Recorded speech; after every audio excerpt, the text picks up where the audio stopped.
সবাইকে আজকের এই টিউটোরিয়াল ভিডিওতে স্বাগত জানাচ্ছি। আমরা শুরুতেই একটি পাওয়ার পয়েন্ট প্রেজেন্টেশনের ফাইল ওপেন করে নিলাম। আর এখানে আমরা পাওয়ার পয়েন্ট থেকে ওই রিবন থেকে সরাসরি নতুন একটি স্লাইড নিব। নিউ স্লাইডে ক্লিক করব। ক্লিক করার পরে আমরা দেখব যে এখানে অনেক ধরনের অপশন আছে। তাহলে আমরা যদি পাওয়ার পয়েন্টে একাধিক ভিডিও অ্যাড করতে চাই তাহলে এখান থেকে আমরা ২টা ভিডিওর যে অপশন আছে নিতে পারি।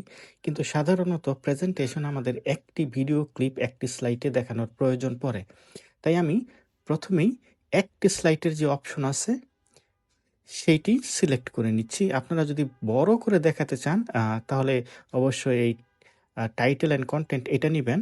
কিন্তু যেহেতু আমি বাঁ পাশে প্রেজেন্টেশনের জন্য লেখা রাখতে চাচ্ছি যথেষ্ট পরিমাণ বর্ণনা এবং ডান পাশে ভিডিও ক্লিপ, তাই আমি এটি সিলেক্ট করে নিলাম। আর যেহেতু একেবারেই সাদা এবং সুন্দর দেখা যাচ্ছে না, তাই আমি একটুখানি এটাকে ডিজাইন করতে চাই।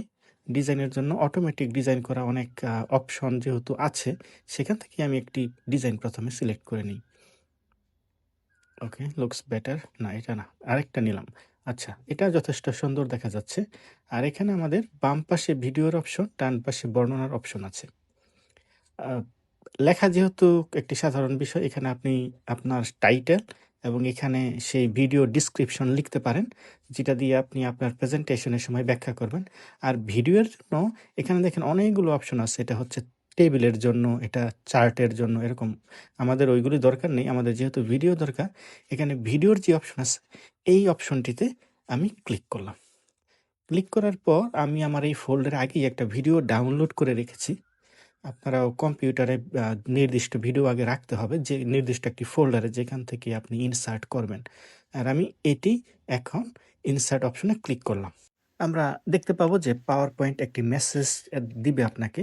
এখানে লেখা আছে, PowerPoint is upgrading this media file to optimize compatibility and playback.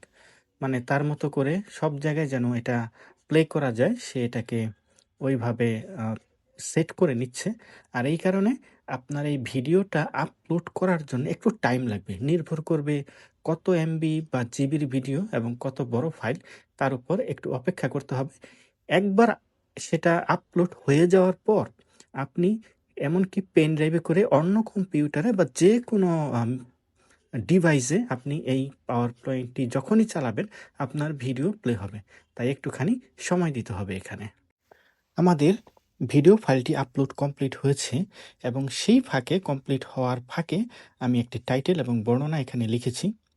এখন আমি চাচ্ছি যখন আমি প্রেজেন্টেশন দিব তখন প্রথমেই আমার টাইটেল আসবে, তারপরে আসবে আমার লেখা এবং সবার পরে ভিডিওটি আসবে এবং এটা চালু হবে, আমি আমার দর্শকদের দেখাবো।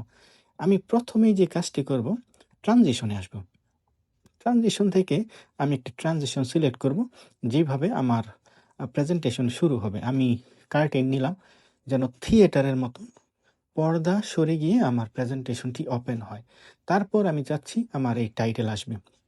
তাহলে আমি অ্যানিমেশনে চলে আসলাম এবং অ্যানিমেশন থেকে প্রথমেই আমি একটি অ্যানিমেশন নিব। আমি এখান থেকে ফ্লাই ইন দিলাম, এটা উড়ে আসবে। দ্বিতীয়ত যেহেতু চাচ্ছি আমি বর্ণনাটা বলতে, তাহলে আমি এটা সিলেক্ট করে এখান থেকে আরেকটা সিলেক্ট করব, অ্যানিমেশন। তারপরে ৩ নাম্বার আমার বর্ণনা দেওয়ার পরে আমি দর্শককে আমার ভিডিও দেখাতে চাচ্ছি। তাহলে এখন এরপরে এটা সিলেক্ট করব এবং এখান থেকে আমি একটা দিব, বাউন্স দিলাম। এই তো আমার কাজ কম। একটি গুরুত্বপূর্ণ বিষয় সেটি হচ্ছে আপনি অবশ্যই এই অ্যানিমেশন সেট করার পরে এই ভিডিওতে ডাবল ক্লিক করবেন এবং প্লেব্যাক অপশন আসবেন। এখানে এসে দেখবেন আপনার এই ভিডিওর স্টার্ট কি অপশনে আছে। যেই অপশনেই থাক, আপনাকে অবশ্যই ইন ক্লিক সিকোয়েন্স এটা সিলেক্ট করতে হবে। এটা সিলেক্ট করলে কি হবে, আমরা যেইভাবে চাচ্ছি যে প্রথমে টপিক, তারপর বর্ণনা, তারপর ভিডিও আসবে, তাহলে আমার বা আপনার ইচ্ছা মতো ভিডিওটা আসবে।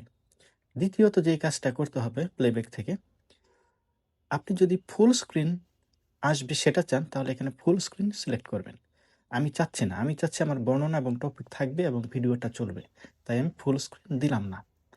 তারপর অপশন হচ্ছে আপনি এটা অবশ্যই সিলেক্ট করবেন হাইড হোয়াইল নট প্লেয়িং। এটা হলে কি হবে, আপনি যখন বর্ণনা করবেন তখন এই ভিডিওর ক্লিপটা এখানে থাকবে না, এটা লুকায়িত থাকবে।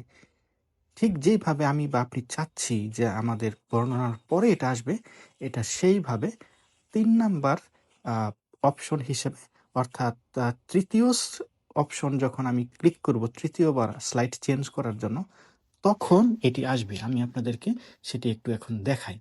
আমরা স্লাইড শোতে চলে গেলাম এবং সিনেমেটিকভাবে যেভাবে পর্দা ওপেন করে স্টেজ শুরু হয়, ঠিক সেইভাবে শুরু হলো। তারপর আমি ক্লিক করলাম। ১ম এ আসলো টপিক। আমি বর্ণনা করলাম। তারপরে আ সেই ভিডিও সম্পর্কে যে বিস্তারিত বর্ণনা সেটা আসলো এবং এখন আমি ক্লিক করব এবং এই যে এখন ক্লিক করার পর আমার ভিডিওটা চালু হলো। ঠিক যেভাবে আমি চেয়েছি। এইভাবে আপনারা খুব সহজেই সুন্দর করে ভিডিও ক্লিপ এড করতে পারবেন। একসাথে একাধিক ভিডিও ক্লিপও এড করা যায়। তাহলে আমরা এভাবে আমাদের পাওয়ার পয়েন্ট প্রেজেন্টেশন তৈরি করতে পারবো ভিডিও সহকারে। দেখার জন্য সবাইকে ধন্যবাদ।